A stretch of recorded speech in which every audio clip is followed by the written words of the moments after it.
Hello and welcome. My name is Peter. I'm the solo developer behind Gallery Games, and in this video I'm going to cover some of the art updates I've been doing for the past couple of months and introduce you to the newest character, the Gunslinger. If you haven't checked out Risk and Riches yet, the link for the Steam page is in the description. Okay, so before going over the actual changes that I made, I just want to step through why it was necessary, because it is a little bit of a change in the art direction for the game. Games and art are naturally iterative processes. It's not uncommon, and it should be something that gets revisited over and over again until you get something that you're happy with. But I did make a little bit of a maneuver here with the new game art. And so the reason for that is when I first designed Risk and Riches, I knew I wanted to do a 2D pixel art game. I'm not an artist, or I don't have a history in art, more of a programmer and project manager. And so I figured 2D pixel art would be something that I could become decent enough that by the end of the game I'd have something that was okay. Like, it's not gonna be great, but it's not an eyesore. And the reason for that is, if you've never done any game art before, 3D art requires modeling, texturing, rigging, animation. 2D art is just drawing and animation, and they both require skill. Not to take anything away from 2D, but there's less steps. It's less complicated from start to finish. The problem with that, though, was I wanted the base resolution of my game to be smaller because it was a pixel-based game, and I wanted that pixel aesthetic. But it's a card-based game. Risk and Riches is a roguelike deck builder. And being able to read what's on the cards is pretty essential to that. And the resolution being too small made it difficult for the text to display properly, because I also support multiple screen resolutions. And luckily I learned that early on, and so I adjusted for it. I made the cards bigger, but then when I made the cards bigger, they were now taking up too much of the screen, and so I had to make the base resolution of the whole game larger, but now the characters were too small on the screen, and so I had to increase the size of the characters as well. And looking back, there's probably a couple other ways I could have handled it, either using different viewports or putting the cards on the UI layer. But at this point, it's too late to go back and try one of those. And I'm also not convinced that they would have fixed the issue, because the cards would still be taking up too much of the screen, most likely.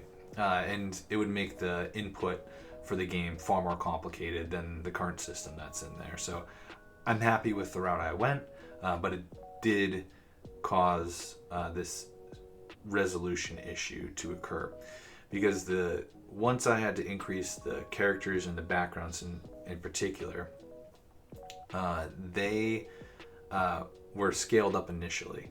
And when pixel art is scaled up, basically it just multiplies out the blocks. So something that was 128 by 128, when I go to 256 by 256, that one pixel now becomes 4, because it's scaled in 2 for both directions. 512 by 512, one pixel becomes 8, and so it becomes very blocky looking, which is kind of the pixel art aesthetic I was looking for. But those smaller sprites that didn't need to be scaled now looked inconsistent with the larger blocky backgrounds and characters, and that was fine for prototyping. It was fine for the alpha builds, but I used it in my first trailer, which I did label an alpha trailer, but I got feedback that things were looking inconsistent, particularly with the backgrounds and the larger characters, which was true.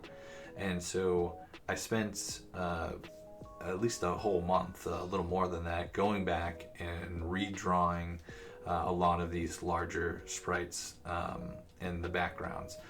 Some of them I was able to just trace over, and kind of redo by using the outlines of the older versions. But a couple of them I just completely scrapped and redid by hand completely. So that is the impetus of why I went back and changed the art in the way that I did. And now let's actually talk about those changes. So as I said, anything that needed to be scaled up was either traced over and cleaned up, or I completely redrew it by hand. But that created now another issue, which was that the smaller characters and even a few UI elements here and there were not consistent with my new hand-drawn characters and backgrounds. The way that I was drawing is a lot cleaner and simpler than how Pixellab was generating images for me. And this isn't a knock on Pixellab. It's been a very useful tool, but and I'm not a master of it yet. There are ways to get more consistent things out of it if you want a particular art style. But I was mostly feeding in just prompts of what I wanted, and maybe a little sketch for it to use as an initial image. And what it mostly gave back, I'll say is busy.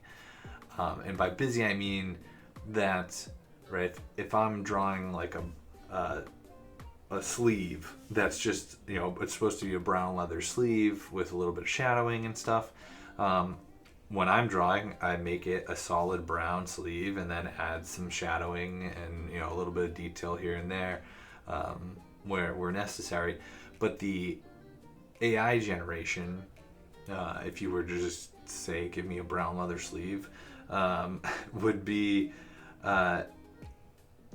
just like 20 different shades of brown, and with the shadowing and some detail, and when you zoom in on it, it's like the detail is actually just clusters of pixels that your mind is creating patterns with, because that's how we want to view the world. Our mind wants to make sense out of things that don't make sense. And it looks good, I think, anyways, in most circumstances. It needs a little cleaning from time to time, but that busyness of all the different shades of brown is not something that I was doing when I was drawing. And for hand drawing, like, it would take a long time to try and replicate that. And I don't think that even if I did replicate it, I could do it in a way that looked good. So I, instead of spending a year adding that level of detail and making it look good, I just went back and redrew everything so that it was consistent with the way that I draw, versus how the AI would pump something out. And so I had to go back and redraw everything that was outside of the cards. And I say outside of the cards because the one thing that I am mostly still using the Pixellab generated content for is the images on the cards. And I'm fine with it. I have to clean them up when they come out, and a lot of them still need a little bit more cleaning up at the moment. But they look consistent amongst themselves. So if you look at all the different cards, the way that the art looks on the cards is fairly similar amongst them, versus the characters and backgrounds, which have a slightly different, they have a different art aesthetic because I've hand drawn them, but they all match themselves as well, right? The characters look similar to each other, the backgrounds look similar. So even though there's a slight difference between the two, I'm happy with it now the way it is, because there is consistency within each section. Hopefully that makes sense. I'm guessing you get what I'm trying to say. So one of the other things that I spent some time on for art over the last couple of months was animations. I wanted to limit animations as much as I could in the development of Risk and Riches, because of my own skill level and the time it would take to create a bunch of animations. But it did become clear some movement needed to be happening, even when nothing was going on. Because for quite some time, I've had the characters doing a little back and forth thing when they attack, and prior to adding these new idle animations, I already had effects and things, simple effects and things like that happening when you attacked or were defending, and playing various cards. But I needed something so the screen didn't seem so static when nothing was happening. And so all the characters now have 3 to 6 frame idle animations.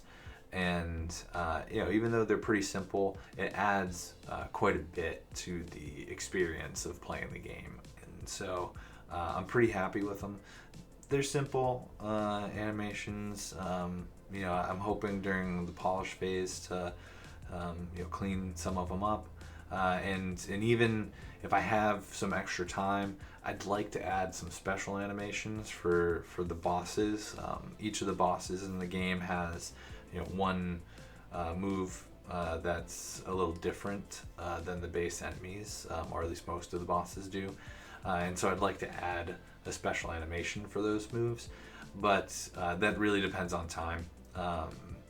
It's not going to make or break the game, I think, but if I have time during the polish phase, it's definitely something I'd like to do. Before we get to the Gunslinger, if you've made it this far, I just want to give a quick reminder to please like and subscribe to join me on this journey. If you're new around here, I try and do a couple of videos a month documenting the project I'm working on, which right now is Risk and Riches, and also kind of vlogging about creating a game studio from startup, and hopefully going from being a solo developer to something bigger in the years to come. So if that seems interesting to you, please subscribe as well. I only do a couple of videos because, unlike some other channels, which there's nothing wrong with them, my focus is on the company and the games, and so the YouTube stuff is secondary, and so I don't want to do it so much that I'm hurting the development time. All right, so now onto the Gunslinger. There are 5 planned characters for Risk and Riches. Each character has 2 metas or kits that they can focus on, but I tried to design them in a way where if you're not able to fully invest in one kit just because you don't get the certain cards because there is randomness, that it's not like you get totally locked out. There are other cards that can help fill in so that you can still get a good ways into a run. But the first character that's been in the game is the Prospector. He's the one that's been there since the beginning for the prototype and the alpha. He's the character you see in the game trailer, and his 2 main kits. One of them is based on getting a lot of gold and utilizing utility cards, which are these one-time use cards, or he's got some burn attacks that you can then utilize to trigger explosions, which will be more heavy hitting attacks, but it could take a little bit of time to get those to line up, so you might need to invest in a bit of defense for that. The Gunslinger is the first new character being introduced, and she's already in the development build, doing some more internal testing. She focuses on cheap attacks that are light hitting, and heavy hitting attacks that are more expensive. And so with the expensive attacks, you need to plan ahead to make sure you're going to have the energy to get one or more moves off in a turn. And with the light attacks, there are other abilities that can help build those into something stronger. And so you can get several of them off in a turn, and potentially have them be not quite as heavy hitting as the heavy hitting attacks, but significantly stronger than what they are at base level. And so they can be pretty devastating once you build them up a little bit. And so it's exciting to have the new character in the development builds, and she's pretty much done. I'm just play testing, looking for bugs before adding her to the private play test that I have up on Steam already, which if you are interested in joining, you can go to growlergames.com. There's a contact form on there. Just send me an email requesting give me your email address and request a key, and I can send you a key to the playtest that's going on. I don't think she'll be added immediately, but she definitely will be added in the coming month or so. There's also a chance I'll make the playtest public, so if you don't want to request a key, you can watch the Steam page and see when that goes up. If it does happen, it's going to happen after the current Steam Next Fest. So at the end of October, beginning of November is probably when I will make it public, and then that will run until the game's released, and then I'll turn the playtest off because it won't be necessary anymore. But you'll get to see some things get introduced as development goes, and hopefully provide some feedback along the way. And there will be a demo, which will just be the stable version of the playtest, basically. Also around the same time frame, we'll have a demo that just has the Prospector still. The first demo is not going to have the Gunslinger, and then I'll update it. And Gunslinger will definitely be in the second updated version of the demo, which will come out sometime shortly before the February Steam Next Fest, which is the one that I'm planning on participating in. And that's what I got for this one. Again, I'm Peter, the solo developer behind Growler Games. If you haven't already done so, please like and subscribe to join me on this journey. As I said in the middle of the video, I do 1 or 2 videos a week, kind of documenting the project I'm working on and starting a game dev studio. And if you're interested in checking out Risk and Riches, the link for the Steam page is in the description. A lot of this past few months has been about the art update and getting some animations in, and then adding in the Gunslinger, which is pretty exciting. So thank you, and I'll see you in the next one.